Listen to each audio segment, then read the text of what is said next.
პირველ რიგში არ თუ ველოდით პირდაპირ ქონდა დაანონსებული კობახიძეს ეგრეთ წოდებულ პრემიერს რომ ლელო იქნებოდა აუცილებლად ასაკრძალო პარტიათა სიაში და ეს ითქვა პირდაპირ ეთერებში მათ შორის ეს თქვა თავის დროზე პაპუაშვილმა და ასე შემდეგ. თუმცა საგულისხმო და საინტერესოა ის რომ მთელი ეს აკრძალვის ამბავი ეხებოდა ნაციონალურ მოძრაობის საგამოძიებო კომისიას არალეგიტიმურ პარლამენტში 99% ილაპარაკა ნაციონალურ მოძრაობაზე და 1%-ში ახსენა ის რომ ლელო იქნება ასაკრძალთა სიაში და მიზეზად დასახელდა მხოლოდ ერთი რამ პარლამენტისთვის ლეგიტიმაციის არ მინიჭება. ანუ პარლამენტს როცა უთხარით უარი, დავთმეთ მანდატები, ეს დასახელდა საფუძვლად ის რომ ჩვენ ვიმყოფებით სწორ პოლიტიკურ ბრძოლაში, ჩვენ დარწმუნებული ვართ რომ ყველა ნაბიჯი რომელიც ჩვენ გადავდგით იყოს სწორი.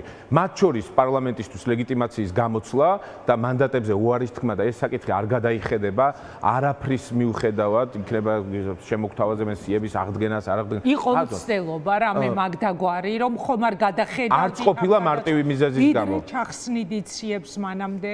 არ ყოფილა მარტივი მიზეზის გამო, იმიტომ რომ ჩვენ მართლა პრინციპულ უკომპრომისო წინააღმდეგობაში ვიყოფებით ქართულ ოცნებასთან. შეთავაზებას მხოლოდ მაშინ აქვს აზრი რაღაც მოსყიდვის, ძალადობის თუ გადაბირების შესახებ, როცა აქვთ თქვათ ქართულ ოცნებაში ივანიშვილს ან მის დამქაშებს მოლოდინი თუნდაც რომ შენ გაიყიდებ. შენ არაფერი არ ყოფილა და სრულიად დაუშვებლად მიგვაჩნია რომ ამ არალეგიტიმურ პარლამენტში ლელო აღმოჩენილიყო, მხოლოდ ეს დასახელდა. სხვა ვერაფერი ვერ გვიპოვეს.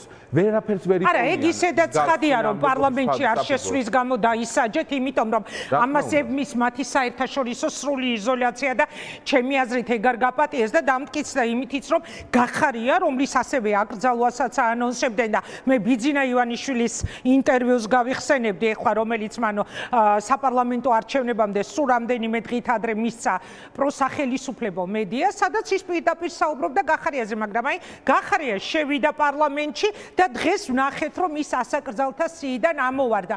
დაანონსების მიუხედავად ლელო არა. რა ვერ გაპატიათ? ანუ მე ხო სწორად ვფიქრობ, როცა ვფიქრობ რომ ყველაზე მეტად რაც ტკივათ ესა საერთაშორისო სრული იზოლაცია, აქ რომ აღმოჩნდეთ მათ შორის თქვენი ბოიკოტითაც? რა თქმა უნდა. ივანიშვილმა არ აპატია ლელოს ძალიან მარტივი მოცემულობები, იმიტომ რომ ჩვენ ბრძოლის სწორი გზა ავირჩიეთ, იქ სადაც ვიცოდით რომ დარტყმას ვაყენებდით ივანიშვილს და ეს არის პარლამენტისთვის უარის თქმა, არალეგიტიმური პარლამენტის, ჩვენ ეს გავაკეთეთ და სწორედ იქ მივაყენეთ დარტყმა ივანიშვილს, სადაც მას ყველაზე მეტად ტკივა. ეს იყო საერთაშორისო ლეგიტიმაცია, მათ შორის საერთაშორისო ველზე მოქალაქეების ინტერესების დაცვა, ჩვენი კოლეგები, ჩემი მეგობარი გრიგოლ გეგელია სულ ახლახანს ბრიუსელიდან ბრუნდება და ამჟამად ერევანში იმყოფება ასევე მნიშვნელოვან საერთაშორისო შეხვედრებზე. ჩვენ ყველგან ვამხელთ ივანიშვილს რუსულ ძალადობრივ რეპრესიულ რეჟიმს, რომელიც ცდილობს რომ ამ ქვეყანაში დემოკრატია გაანადგუროს, თუმცა სასაცილოდაც კი არ ყოფნის ჯამურად მათი ეს რაღაც მცდელობები. რატომ ფიქრობთ რომ სასაცილოდაც კი არ უნდა გვეყოს? აი ხა გეტყვით ირაკლი დავაკონკრეტებ, რას გულისხმობ? აი პერსონალური აკრძალვები რომ გაეკეთებინათ, რაც თავიდან ანონსდებოდა, ანუ კონკრეტული ადამიანების შეყვანათ ასაკრძალთა სიაში, მაშინ შეიძლებოდა ასეთი სურათი მიგვეღო, მაგალითად, მამუკა ხაზარაძე, ბადრი ჯაფარიძე, რადგან ყავდათ იმ წულუკიანის კომისიას სხვა შორის პირველები, ვიდრე ნაციონალური მოძრაობის რომელიმე წარმომადგენელს დაიბარებდნენ, შესაძლებელი იყო, აი მე ვუშვებდი ხოლმე, როცა ამ თემებზე გვიწევდა მსჯელობა, რომ ისინი შეეყვანათ ასაკრძალთა სიაში, მაგრამ პარტია გადარჩენილიყო. ეხლა უყურეთ რა რეალობა გაქვთ.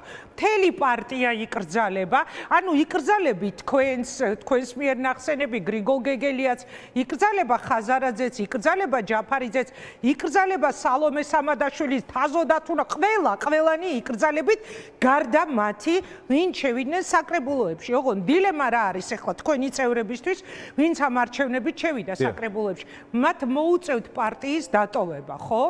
აი რატომ მიგაჩნიათ სასაცილოდ ეს? იმიტომ ძალიან მარტივი მოცემულობის გამო, იმიტომ რომ ჩვენი თუნდაც პოლიტიკური აკრძალვა ჩვენ ვერ გაგვაქრობენ.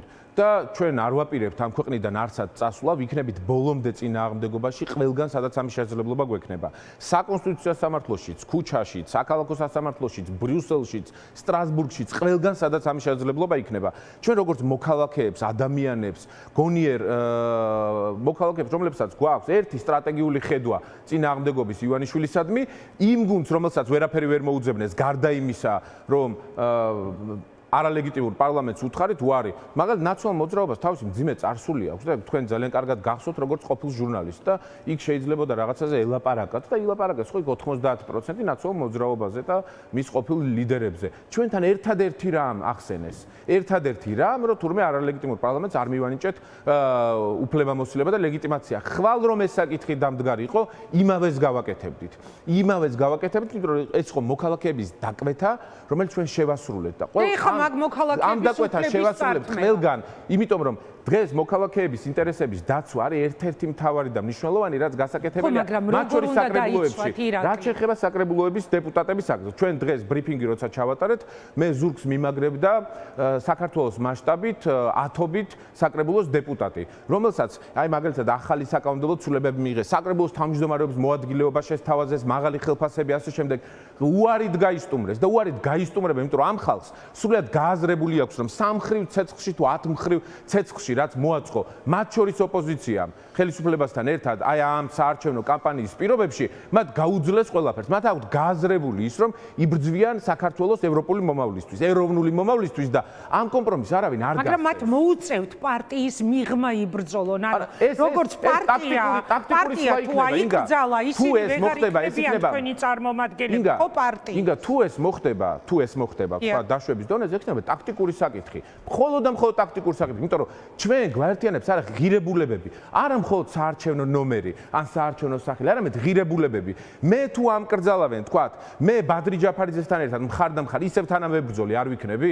რა აზრი აქვს ეს 9 ნომრის? ხო, მაგრამ ვერანაირ პარტიაში ვერ იქნებით. ანუ მე მკვიდრ პარტიების შესახებ ძალიან ხაზგასმით საუბრობდათ. რატომ ვფიქრობთ, რომ ბრძოლისთვის მაინდამაინც პარტიული ნომერი ან ნიშანი გჭირდება? არა, არ ვფიქრობ, იმიტომ რომ ყველა ბრძოლის გზა არის მნიშვნელოვანი. რუსთაველის გამზირზე დგანან ადამიანები, რომლებიც არც ერთ პარტიის წევრნი არ არიან და რა ნაკლები მებრძოლები არიან, ნაკლებ წინააღმდეგობაში იმყოფებიან ივანიშვილთან თუ რა?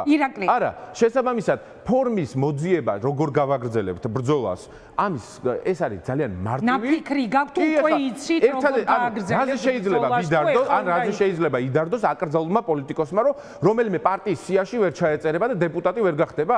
თუ ამაზე დარც რომელიმე პოლიტიკოსი ინგა აპირებს, მაშინ ჯობს რომ ახლავე დაანებოს პოლიტიკას თავი. ჩვენ ამაზე არ ვდარდობთ. აკრძალავენ და რაღაცა პარტიულ სიაში ვერ ჩავეწერებით, რომ პარლამენტის დეპუტატი ვერ გავხდებით. რაში გვაინტერესებს? მთავარი მიზანი არის ერთი. ივანიშვილის ხელისუფლება შეიცვალოს, ჩატარდეს სამართლიანი არჩევნები, სადაც ივანიშვილის დამარცხება იქნება შესაძლებელი სრული მობილიზებით. სრული მობილიზებით, სადაც არ იქნება რაღაცა გამოგონილი ისტორიები, რომ ბოიკოტი თურმე არის გადარჩენის გზა, რამაც 23%-იან კალაძეს და ქართულ ოცნებას ჩაუგდო 80% ძალაუფლების მთელ საქართველოში, სადაც არ დაგვარწმუნებენ, რომ თურმე შეიძლება შეიკრიბოს თუნდაც 100,000, თუნდაც რაღაც 300,000 მოქალაქე და 3 საათში ხელისუფლება გადაიბარონ, სწორი სტრატეგიული გზები გვჭირდება. ჩვენ ეს გზები ავირჩიეთ. ამიტომაც ამას ვერ ინელებს ივანიშვილი. რა ახსენეს ერთ-ერთი მნიშვნელოვანი ფაქტორი რა იყო ინგა? ვკრძალავთ იმ პოლიტიკურ პარტიებს, რომლებიც არიან დიდები და ძლიერები. ხო, დანარჩენებს არ გვგზავნებთ, იმიტომ რომ გავლენა არ აქვს საქართველოსი და ლელოსი. ეშინიათ კი, მათ შორის ჩვენი პარტიის ლიდერები, მამუკასი, ბადრისი, სხვების, რომლებიც საერთაშორისო ველზე იბრძვიან სიმართლისთვის და საქართველოს ეროვნულ ინტერესებს. აი ახლა მაინტერესებს, როგორ წარმოგიდგენიათ ეს ბრძოლის გზა, კიდევ რას გულისხმობ. აქა-იქ უკვე მოვისმინე, უბრალოდ წავიკითხე სოციალურ ქსელში სხვადასხვა პოზიცია, მოვისმინე კიდეც განცხადებები, რომ ხომ არ დადგა ერთიანობის დრო. აი რაღაც ერთად ერთიანობის დრო და არსებობს ინფორმაცია, ჯერ არ არის ეს ოფიციალურად დადასტურებული, მაგრამ ჩვენი წყაროები გვიყვებიან, რომ არის შესაძლებელი სალომე ზურაბიშვილმა შექმნას რაღაც ახალი პოლიტიკური გაერთიანება, სადაც შესაძლებელია აღმოჩნდეს ყველა ერთად და თუ გახსოვთ თქვენ 2012-მდე იყო ხოლმე ასეთი გამოკითხვა სააკაშვილი და პოლის ჯოხი. გახსოვთ ასეთი ვინ მოიგებს? აი რაღაც ეგეთი მოცემულობა რომ დადგეს, ანუ ყველა ერთად ამას განიხილავ თუ ლელო აპირებს რომ თავისი გზითია რომ სამბრძოლო. იგა იმისთვის რომ ვინმესთან ერთობა განვიხილოთ, ჯერ ეს ადამიანები თუ პოლიტიკური გუნდები და პარტიები თავად უნდა ჩამოყალიბდნენ. მე მაგალითად მოვისმინე ნაციონალური მოძრაობის ერთი ლიდერისგან ერთობაზე საუბარი, მეორე მხარეს რაღაც წარმოუდგენელი ბრალდებები ისევ თინა ბოკუჩავა მოიცალა იმისთვის რომ დღეს ივანიშვილი კრძალავს სამ თავარ პოლიტიკურ პარტიას ისევ ლელოზე ლაპარაკობს. მგონი რაღაც პრიორიტეტების აღრევაა სერიოზული. და მეორეს მხრივ ერთი ადამიანი, ერთი პოლიტიკური ლიდერი, ერთი პარტიიდან, ერთი მელაპარაკება ერთობაზე და მეორე დაკავებულია იმით, რომ დღეს ივანიშვილის კრიტიკის ნაცვლად საუბრობს ისევ ლელოზე. ჩვენ ამ თვეების განმავლობაში ვთქვით ღიად, რომ არ ვპასუხობთ არც ერთ ბრალდებას და სწორედ ეს არის ერთობის პირველი ნიშანი, ინგა. როცა მიუხედავად იმისა, რომ ოპოზიციურ პარტიებს მეტი საქმე არ დასჩენიათ სამწუხაროდ რიგ ოპოზიციურ პარტიებს, რომ ლელო აკრიტიკონ და მათი 10 აქტივობიდან 9 ლელოზე საუბარია, ამის მიუხედავად ჩვენ ამას არ ვპასუხობთ და სწორედ ამით გამოვხატავთ პირველ რიგში ერთობის შესაძლებლობას. ეს არ გამიხსენებია. მეორე მხრივ ინგა, თუ ერთობაზე ვილაპარაკებთ, ერთობაზე საუბრის დროს უნდა გვესკმოდეს, რომ ღირებულებების გარშემო უნდა გავერთიანდეთ. როგორ წარმოუდგენიათ ხელისუფლების ცვლილება, ისევ ბოიკოტით აჩუქონ 20%-იან ქართულ ოცნებას მთელი ძალაუფლება, თუ რაღაცა ისეთი ტიპის ეგრეთ წოდებული დამხობებით, როგორ სრულდება, არავინ არ სალომე ზურაბიშვილს არ სჭირდებაო ახალი გაერთიანების შექმნა, რადგან რეესში დღემდე არსებობს, ანუ მისი დაფუძნებული პარტია საქართველოს გზა, ხო, თუ არ ვცდები ასე ქვია. შესაბამისად, ანუ რაღაც ეგეთი გაერთიანების კონტურებიც არ ჩანს რა, კონტურებზე საუბარიც არა, ეხლა უბრალოდ იდეის დონეზე რამაც გაიჟღერა, საქართველოში არსებობს 300-ზე მეტი პოლიტიკური პარტია. პლატფორმის პოვნა ნებისმიერ დროს შეიძლება. აქ მთავარია ღირებულებები, აქ მთავარია ივანიშვილის წინააღმდეგ რა სტრატეგიულ წინააღმდეგობაში იმყოფები, იყენებ თუ არა სწორ სტრატეგიას, სადაც ივანიშვილს ისე ამარცხებ და აზიანებ, რომ ეს იყოს სწორი გზა და არა ისე იმ სტრატეგიის არჩევით, სადაც 20%-იანი ხელისუფლება შეიძლება 80%-იან ძალაუფლებაში აღმოაჩინო. იმ ღირებულების სტრატეგიაზე, სადაც მინიმუმ როცა მაგალითისთვის ვამბობ, თქვენ ხართ ოპოზიციური პოლიტიკური პარტია, პროდასავლური და მეორე ოპოზიციური პროდასავლური პარტიას თვეების განმავლობაში თავს მესხმით და არ გპასუხობ. და რატო არ გპასუხობთ? იქნებ შეკითხვა დავსვათ. რატო არ გპასუხობთ? იმიტომ რომ აი სწორედ ეს არის ერთობის პირველი ნიშანი, რომ თუნდაც განსხვავებული აზრის მიუხედავად გქონდეს პატივისცემა ამ განსხვავებული პოლიტიკური სტრატეგიის მიმართ, რომელიც იცი აპრიორი, რომ ივანიშვილის წინააღმდეგ არის მიმართული და მეორე მხარეს ჩვენ ვხედავთ შედეგობრივ კავშირებს. რა შედეგი მოიტანა მაგალითად მათმა არჩეულმა სტრატეგიებმა, იქნებოდა ეს 4 ოქტომბრის რევოლუციური სცენარი თუ იქნებოდა ბოიკოტის სცენარი. ანუ ამ ვითარებაში მე მოვისმინე მაგალითად ერთ-ერთი პოლიტიკური პატიმრის ოჯახის წევრის განცხადება თუ არ ვცდები თქვენს ტელევიზიაში, სადაც ის ამბობს, რომ მართლა დავიბრუნებდითო დედაქალაქსო 20%-იან კალაძეს როგორ გავატანეთო, მაგრამ ბოიკოტში ვიყავითო. კი, მართალია არჩევნების მერე შეაფასა ასე. თვითონ თავადაც ბოიკოტში იყო. იქნებ შეკითხვები დავსვათ. ხშირად ჟურნალისტები მეუბნებიან, რომ მოდი ახლა მომავალზე კონცენტრირდეთ, მომავალზე ვისაუბროთ. მომავალზე საუბარი წარსული შეცდომების შეფასების გარეშე არ მიგვიყვანს სწორ სტრატეგიამდე. კარგი, ერთი კითხვაც მინდა დაგისვათ. მამუკა ხაზარაძე არ იდგა დღეს თქვენს გვერდით ბრიფინგზე, თუ მე ვერ დავინახე რა. მამუკა იყო შეხვედრაზე რეგიონალურ შემადგენლობასთან, მათ შორის საკრებულოს დეპუტატებთან, მათ შორის ჩვენს რაიონულ თავმჯდომარესთან, არა, კითხვა ხო იცით?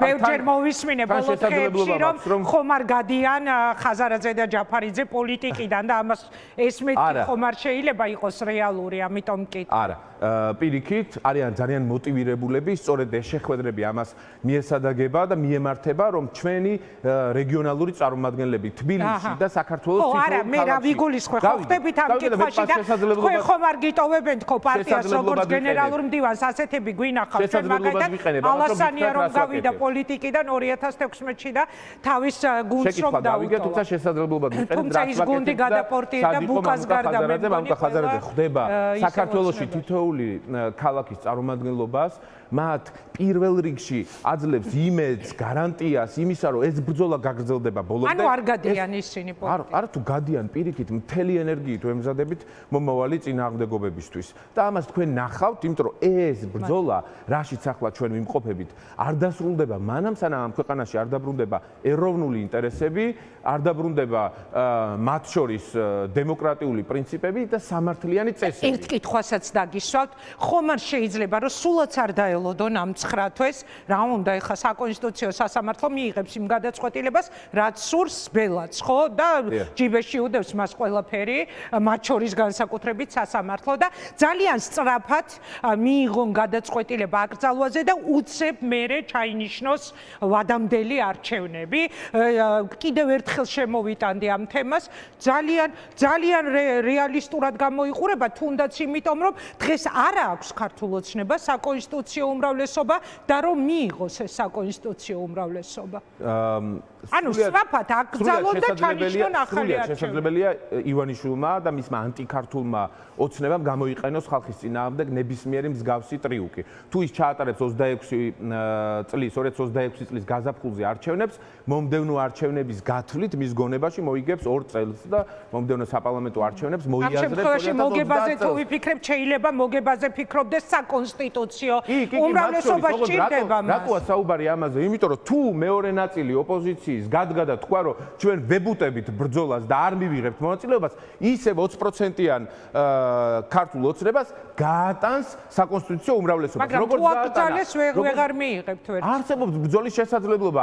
თუ ვინმე მაგ პოლიტიკურ პარტიებიდან არ დარდობს საკუთარ მანდატზე და საკუთარ პრივილეგიებზე, კეთილი ინებოს და სხვას დაუდგეს გვერდით. კეთილი ინებოს და შევიდეს ბრძოლაში. მაგალითისთვის ვამბობ, მე თუ ამ კრძალავენ როგორც პოლიტიკურ აქტორს, მე დავრჩები ბრძოლაში და ვინც არ უნდა იყოს. ველზე თუ თავად ვერ მოვიფიქრებ რაიმე სხვა, მას დაუჭერ მხარს. ამ ქვეყნიდან კი არ წავალ. ანუ აი ამ ბრძოლაში ვიმყოფებ და ესეთი ადამიანებისგან შედგება ლელო და გაგახსენებთ მამუკა ხაზარაძის სულ რაღაც 2 საათის წინ გაკეთებულ განცხადებას, რომელიც ოფიციალურ გვერდზე გამოქვეყნდა. ეს არის სწორად გეშინიათ ძლიერი საქართველოსი, მაინც დაგამარცხებთ. ეს არის ჩვენი პოლიტიკური კოალიციის ლიდერის განცხადება, რომელიც არათუზადმე მიდის, არამედ მთელი ენერგიით იქნება ჩართული ამ წინააღმდეგობაში და დიდი მადლობა. თქვენი პარტნიორები, ეს ჩემი ბოლო კითხვა, გახარიები, გადაარჩინა ამ ასაკრძალთა სიაში მოხვედრას, იმან რომ დღეს ისინი ოფიციალურად შეუდგნენ საპარლამენტო საქმიანობას. როგორც ყოფილ თუ არ ვიცი, შეიძლება დღესაც პარტნიორები ხართ, რა რეაქცია გქონდათ, როცა დაინახეთ იმ პარლამენტში შესული გახარიას პარტიის წევრები, რომელთან თქვენ მემორანდუმი გქონდათ ამ ადგილობრივ არჩევნებზე, იმ პარლამენტში შესულები, რომელსაც თქვენ უარი უთხრათ. რა თქმა უნდა, ჩემი განცხადებები და ჩემი მოქმედებები განსაზღვრავს ჩვენ სხვაობას ამ საკითხთან დაკავშირებით. პირველი, ჩვენი თანამშრომლობა ეხებოდა მხოლოდ თვითმმართველობის არჩევნებზე კონკურენციის არსებობა, კონკურენციის კონკრეტულად ამ საკითხს ეხებოდა, ამ საკითხზე ვითანამშრომლეთ წარმატებულად, არც ერთ კონკურენცია არ გაგვიწევია არც ერთ რაიონში, სამაჟორიტორო ოლქში და ივანიშვილს ვცადეთ, რომ დაგვერტყა ყველაზე ძლიერი პოზიციებიდან. ეს მცდელობა გქონდა, ივანიშვილმა რატო შეცვალა მაგალითად თვითმმართველობის არჩევნების სტრუქტურა, მაჟორიტარებს რატო გაუქმა ბარიერი, იმიტომ რომ იმედი ჰქონდა, რომ ოპოზიცია ვერ შეთანხმდებოდა, მაგრამ არ ელოდა იგა იმას. ტექნიკურად გადაიტანეთ ახლა ჩემი კითხვაზე პასუხი. არ ელოდა იმას, რომ ოპოზიცია თავისუფლ ბოიკოტს აჩუქებდა. მას ჰქონდა მოლოდინი, რომ ვერ შეთანხმდებიან. დამდგრს ოპოზიციამ საერთოდ დიდი საჩუქარი გაუწია. გევანდელი რეაქცია თქვენი, როცა დაინახეთ გახარიები და მე აღმოჩნდა, რომ უბრალოდ გადარჩა. ჩემი პოზიციით ხო ნათელია. ხვალაც რომ იყოს სათქმელი მანდატებზე უარი, ხვალაც ამ პარლამენტს ლეგიტიმაციას არ მივანიჭებ.